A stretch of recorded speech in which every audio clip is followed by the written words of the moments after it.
Assalamualaikum mga kababayan ko dyan sa Manila, sa mga kapwa ko OFW, yung Kinside. Bago po natin panoorin po yung pagbanat ni Atty. Pua sa mga kongresista dyan sa Kongreso na sinasabi nila is sufficient and ground down ang impeachment ni BP Sara. Kaso lahat ang sinasabi ni Atty. Lahat ay panay conclusion lang. So bago natin panoorin ito, ito po binan natin.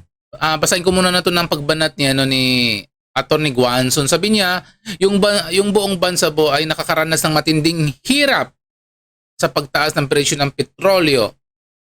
Pero bakit daw ang ayuda daw pinamumudmud lang sa Metro Manila? Inutil daw yung gobyerno. So anyway, nakakatawa talaga si Atty. Guanzon.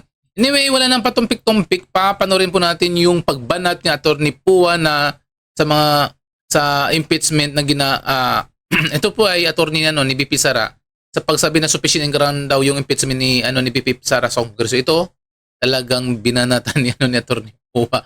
Ito, panorin natin. Sinabi nating ultimate facts. I guess it's a bit legalese, no? So just if I can explain, Ms. Karen, pag sinabi natin ultimate facts, ito yung under the rules na kailangan nating i-allege sa bawat complaint o reklamo. So to simplify it, kung meron kang sinasabing ginawang krimen ng respondent, which in this case is the Vice President, dapat ilahad natin yung elements ng krimen na yon. For example, they are accusing the Vice President of committing the crime of plunder. Plunder, ang elements nun is one, you are a public official. Second, that that public official was able to amass, accumulate, acquire ill-gotten wealth. Kasi nga 'di ba kung matatandaan nyo, nagpel ng yung nagpel sa si Atty. Pau, pati yung kasama niyang attorney diyan sa Kongreso na nagsasaad na walang mga supisyente yung grounds ang ginagawa ng Kongreso, dapat i-dismiss na niya yung impeachment trial, 'di ba? Which is wala naman talagang grounds. Panay conclusion nga. Kaya tama talaga si Atty. Pua na panay conclusion lang ang ginagawa ng mga congressman. Through a series or combination of overt acts. Ngayon, I think given naman na public official ang ating Vice President, pero nasaan yung allegation that she was able to amass and accumulate, diba? Lahat ng sinabi nila doon, at least sa pananaw namin, ay conclusion of law, no? Or at least speculations, self-serving conjectures. Pag sinabing nagnakaw o pinakit yung pera, kailangan mo sabihin, paano napunta sa kanya yung pera? Yun yung mga bagay na hindi na-allege. No? And then, another example would be yung sinasabi nilang pagpapresenta ng SALN at sinasabi nilang nagkaroon ng ill-gotten wealth. Pag pinakita mo yung SALN, tapos bigla kang magko-conclude na meron ng ill-gotten wealth dahil may increase sa SALN, to us, that is again another conclusion of law. And that is why, those are just examples just to simplify the matter. But that is why, in our answer, we pointed out that fundamental defect na anong sasagutin namin dito, wala namang kayong material allegations na inilagay o inilahad sa.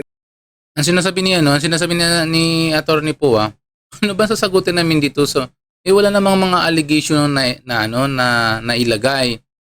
Pati pangalawa, mapapansin niyo, may ikikwento lang ako sa inyo. 'Di ba, grabe yung rebuttal ni Congressman Rodriguez, 'di ba, yung sa Justice Committee hearing. 'Di ba? Tingnan mo nga yun, iba na naman ang kanyang litanya ni Ropos na yan, ni Rodriguez. Iba na naman kanyang litanya. May naman daw, mayroong substance naman daw yung mga kaso kay BP Sara. Kaya obvious na obvious. Siguro may malita rin si Rodriguez. Sige, tuloy na natin. Reklamo. Okay. Let me just point out, the spending of 125 in 11 days in itself is not a crime. So, ano yung kailangan nating sagutin doon? When we talk about the confidential funds, the 612, conveniently, they omitted the fact that as far as DepEd is concerned, meron kaming credit notices doon, which means COA cleared the disbursements. Pagdating sa disallowance na sinasabi nila sa Office of the Vice President, aside from the fact that that is not a final decision or has not attained finality just yet, nakakalimutan nilang sabihin na 73 million lang at hindi buong 125 ang na-disallow. So as you can see in these complaints, conveniently, no, they omit certain facts and then they present certain facts that by itself are not criminal acts. No? So and then they support these things with, of course, I don't want to get into this kasi ito naman ay evidentiary na. But when you have to deny certain things and specifically deny, no, na nami-mention yung specific denial eh. One, they have to be material averments or allegations which we feel they weren't. Secondly, if there are actions Tingnan niyo si Redon.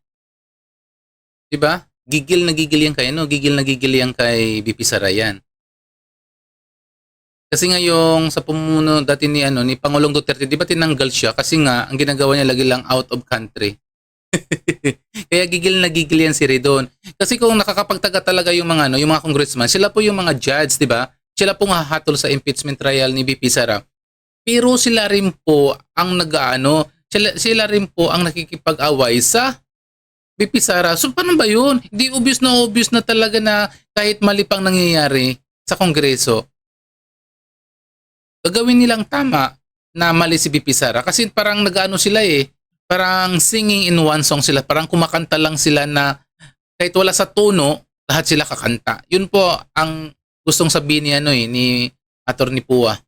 actionable documents. Actionable documents are like contracts, for example, where the Vice President participated in a contract na wala namang ganun. Ang naka-attach sa complaints are PSA records saying na walang ganitong tao, and then the acknowledgement receipts, the infamous Mary Grace Piatos, which in itself is not a crime, diba? Ang parating nga nating sinasabi, itong mga ganitong use of aliases, they are not uncommon in the intelligence community and intelligence operations. So, kailangan nilang Tignan nyo naman mga kababayan ko. Si Laila de Lima, siyempre, galit na galit yan sa mga Duterte. Si Chil Jokno, galit na galit din yan sa mga Duterte. Yung mga Makabayan Black, galit na galit din sa mga Duterte. Mga Speaker of the House na si Martin Romualdez, siyempre andyan na yung kanilang mga kakulto sa Kongreso, galit na galit din sa mga Duterte. Ano ba yung ini-expect ng taong bayan?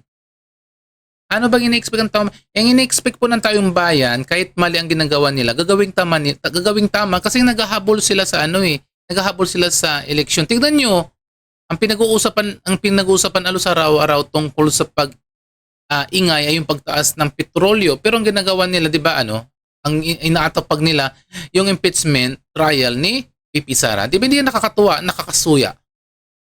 Suyang-suya na talaga ang mga tao sa Kongreso. Parang wala na silang ibang ginawa kundi tungkulan sa impeachment. Parang yung flood control na na sobrang laki, na sobrang talagang dumagundong sa buong Pilipinas. Ngayon, unti-unti na hindi na napag-uusapan. Yung parang na lang, nagiging chismis-chismis na lang, na wala namang napapanagot ng mga malalaking mga big fish. Walang napapanagot. Kaso lang yung kanilang inaatupag talaga tungkol talaga kay BP Sara na walang man talagang ebidensya. Sino bang sasalita diyan na walang ebidensya na which ang nagfile naman diyan mga kaaway ni na talagang mga kaaway ni ng mga Duterte. Ano bang ina-expect natin?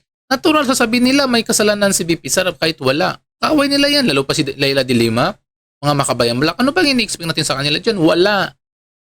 Kaya totoo sinasabi ni ni Michael Pua na double standard ang ginagawa sa investigasyon ni BP Sara. Kumbaga, pag ikaw ay naglahad ng facts, you have to say that these are the elements of the crime. And sa aming pananaw, of course, again, this is with respect to their views. No, I think it's natural that because they are complainants and we advocate for the defense, that we will have differing views. So I do want to state for the record that we respect their views. They're entitled to it. Pero sa amin, ganito yung aming pananaw na hindi na-establish yung mga elements. So, ang hirap kasi sumagot pag hindi naman material fact yung binibigay sa'yo. Pag binibigay sa'yo is a sweeping conclusion.